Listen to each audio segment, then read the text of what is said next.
اگر ہم مسلمانوں کی 10 عیدوں کے ایکسپینس کو ملائیں اور ایک سال کے کرسمس کے ایکسپینس کو، تو حیران کن طور پر ایک سال کے کرسمس کا ایکسپینس بہت زیادہ ہوگا۔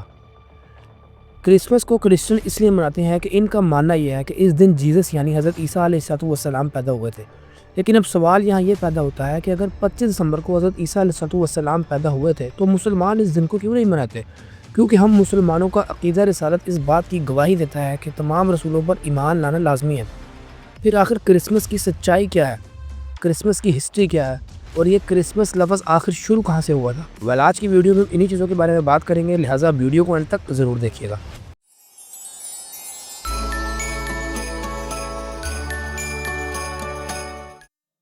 اس چیز کو سمجھنے کے لیے ہمیں ہسٹری میں تھوڑا سا پیچھے جانا پڑے گا۔ تقریباً 2000 سال پہلے حضرت عیسیٰ علیہ السلام فلسطین کے ایک چھوٹے سے قصبے میں معجزانہ طور پر پیدا ہوئے۔ اس وقت فلسطین میں یہودی موجود تو تھے، لیکن وہاں ان کی حکومت نہیں تھی، بلکہ اس وقت حکومت تھی دنیا کی سب سے بڑی امپائر یعنی رومن امپائر کی، اور وہاں کے بادشاہ کا نام کیسر اگسطس تھا۔ کیسر اگسطس ایک بہت زیادہ پاورفل بادشاہ تھا، اور اس کی طاقت کا اندازہ آپ اس بات سے لگا سکتے ہیں کہ 12 مہینوں میں سے ایک مہینہ جس کا نام اگست تھا وہ اسی بادشاہ کے نام پر رکھا گیا تھا۔ جب کیسر اپنی طاقت کے عروج پر پہنچا تو اس نے وہی غلطی کی جو اکثر بادشاہ کرتے ہیں۔ اس نے خود کو نعوذ باللہ خدا سمجھنا شروع کر دیا اور لوگوں سے اپنی عبادت کروانا شروع کر دی۔ اس نے اپنے نام کے مندروں کی تعمیر کروائی تاکہ لوگ اسے پوچھیں۔ تاریخ میں ہمیں یہ دیکھنے کو ملتا ہے کہ جب بھی کوئی شخص اتنی زیادہ طاقت حاصل کر لیتا ہے تو پھر اللہ تعالیٰ کسی نبی کو بھیج کر اس کے تکبر کو توڑتے ہیں۔ اسی دور میں حضرت عیسیٰ علیہ السلام پیدا ہوئے اور یہودیوں کے درمیان پرورش پائی۔ حضرت عیسیٰ شروع سے ہی عام بچوں سے بہت زیادہ مختلف تھے۔ ایک دن حضرت عیسیٰ علیہ السلام اپنی والدہ حضرت مریم کے ساتھ بازار میں گئے تو وہاں وہ گم ہو گئے۔ کافی دیر حضرت مریم نے حضرت عیسیٰ کو دیکھا، وہ نہیں ملے تو پھر حضرت مریم نے یہودیوں کی ایک عبادت گاہ کی طرف دیکھا جہاں حضرت عیسیٰ یہودی علماء سے بحث و تکرار کر رہے تھے۔ یہودی ان کے سوالات سن کر غصے میں آ رہے تھے کیونکہ آج تک کسی بھی انسان نے ان سے اس قسم کے سوال کرنے کی کوشش نہیں کی تھی۔ حضرت عیسیٰ کو اللہ تعالیٰ کی طرف سے ایک خاص معجزہ ملا تھا جس کے ذریعے وہ کسی بھی بیمار کو محض ٹچ کر کے، کسی بھی بیمار انسان کو صرف ٹچ کر کے اس کی بیماری کو دور کر دیتے تھے۔ حضرت عیسیٰ نے اس طاقت کو غریبوں کی مدد کے لیے استعمال کرنا شروع کر دیا، جس کی وجہ سے ان کی شہرت پورے فلسطین میں پھیلنے لگ گئی۔ لیکن جب انہوں نے لوگوں کو یہودی علماء کی مخالفت کے بارے میں بتایا تو یہودی علماء کے دل میں ان کے خلاف نفرت پیدا ہو گئی۔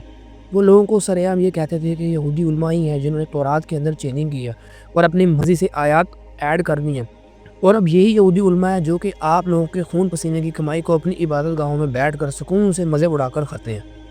اب اس وقت فلسطین میں رومن امپائر تھی۔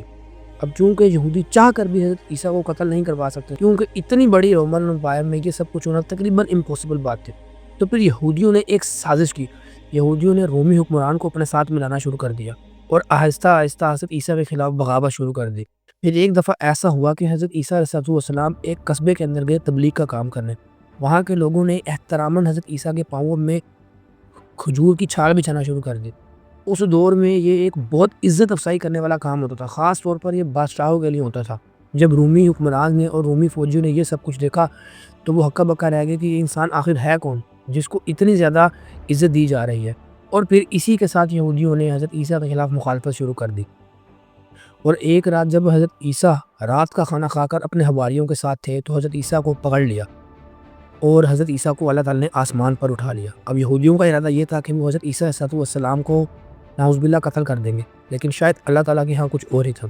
عیسائیوں کا ماننا یہ ہے کہ اس رات حضرت عیسیٰ علیہ السلام کو قتل کر دیا گیا، لیکن مسلمانوں کے عقیدے کے مطابق وہ آج بھی زندہ ہے اور ان کو اللہ تعالیٰ نے آسمان پر اٹھا لیا تھا زندہ ہی۔ اب ہوتا یہ ہے کہ حضرت عیسیٰ کے 11 صحابہ ایسے تھے جنہوں نے حضرت عیسیٰ کی تعلیمات کو پوری دنیا میں پھیلانا شروع کر دیا۔ وقت گزرنے کے ساتھ ساتھ عیسائیت جو ہے وہ بھرپور طریقے سے رومن امپائرز کے اندر پھیل رہی تھی، لیکن پھر کافی عرصے بعد ایک سینٹ پول نامی پادری جس نے عیسائیت کے اندر ایک نیا عقیدہ جوڑا، اور وہ عقیدہ یہ تھا کہ نعوذ باللہ حضرت عیسیٰ علیہ السلام اللہ تعالیٰ کے بیٹے ہیں۔ یہ وہی انسان تھا جس نے یہ عقیدہ عیسائیت کے اندر پیدا کیا تھا، اور آج پوری دنیا کے اندر یہی عقیدہ عیسائیت کے اندر چلتا آ رہا ہے۔ لیکن اب حالات یہاں یہ آ چکے تھے کہ رومنز نہ ہی اپنے مذہب کو چھوڑتے تھے کیونکہ وہ جوپیٹر کی جو ہے وہ عبادت کرتے تھے، اور نہ ہی عیسائی اپنے مذہب کو چھوڑتے تھے۔ لہٰذا رومن امپائر کے حکمرانوں اور چند پادریوں نے مل کر یہ فیصلہ کیا کہ کیوں نہ ہم ان دونوں مذہب کو ملا کر ایک نیا مذہب بنا دیں، اور پھر ایسا ہی ہوا۔ اب یہ جو 25 دسمبر ہے یہ بیسیکلی رومن امپائرز کے لوگوں کے مذہب کا فیسٹیول تھا۔ اس دن یہ لوگ اپنے گھر میں لائٹنگ کرتے تھے اور ایک ٹری کے اندر لائٹنگ کرتے تھے اور اس کو سجاتے تھے، لہٰذا اسی کو عیسائیوں نے بھی پکڑا اور پھر انہوں نے مل جل کر ایک نیا تہوار بنا دیا جس کا نام انہوں نے رکھا کرسمس، اور کرسمس کی شروعات بھی یہیں سے ہوئی تھی، اور آج تک پوری دنیا کے اندر کرسمس بھرپور طریقے سے منایا جا رہا ہے۔ لیکن اگر ہم یہاں تھوڑا سا لوجیکلی دیکھیں تو ہمیں یہ بات سامنے آتی ہے کہ قرآن مجید میں صاف صاف حضرت عیسیٰ کی پیدائش کا ذکر ہوا ہے۔ قرآن مجید میں آتا ہے کہ ہم نے حضرت مریم کو حکم دیا کہ جب تمہیں بھوک لگے تو تم اس کھجور کی ٹہنی کو ہلاؤ تاکہ اوپر سے کھجور اترے اور تم اس کو پیٹ بھر کر کھا سکو۔ اب لوجیکلی دیکھا جائے تو کھجور ایسے موسم کے اندر پیدا ہوتے ہیں جب گرمی ہوتی ہے، تو 25 دسمبر اور کھجور کی پیداوار کا آپس میں کوئی بھی لنک پیدا نہیں ہوتا۔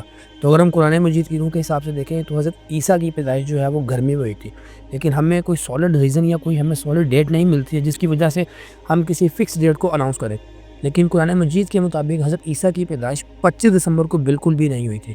لیکن آج کرسمس دنیا کا سب سے بڑا تہوار ہے جسے پوری دنیا بھر کے اندر بھرپور طریقے سے منایا جاتا ہے، اور دنیا بھر کے اندر کرسمس میں تقریباً کھربوں ڈالرز جو ہے وہ خرچ ہوتے ہیں۔ کرسمس نہ صرف عیسائی ممالک میں بلکہ دیگر بڑی قوموں میں بھی منایا جاتا ہے، خاص طور پر ہمارے ایشین ممالک کے اندر بھی کرسمس بھرپور طریقے سے منایا جاتا ہے۔ یہ تھی آج کی ویڈیو۔ آئی ہوپ سو کہ آپ کو ویڈیو سمجھ آئی ہوگی اور آپ کو ویڈیو اچھی لگی ہوگی۔ اگر آپ کو ویڈیو اچھی لگی ہو تو لائک، چینل پر نیو ہے تو اس کو سبسکرائب اور ویڈیو کو شیئر ضرور کیجیے گا۔ ملتے ہیں اگلی ویڈیو میں، تب تک کے لیے اپنا بہت زیادہ خیال رکھیے گا۔ اللہ حافظ۔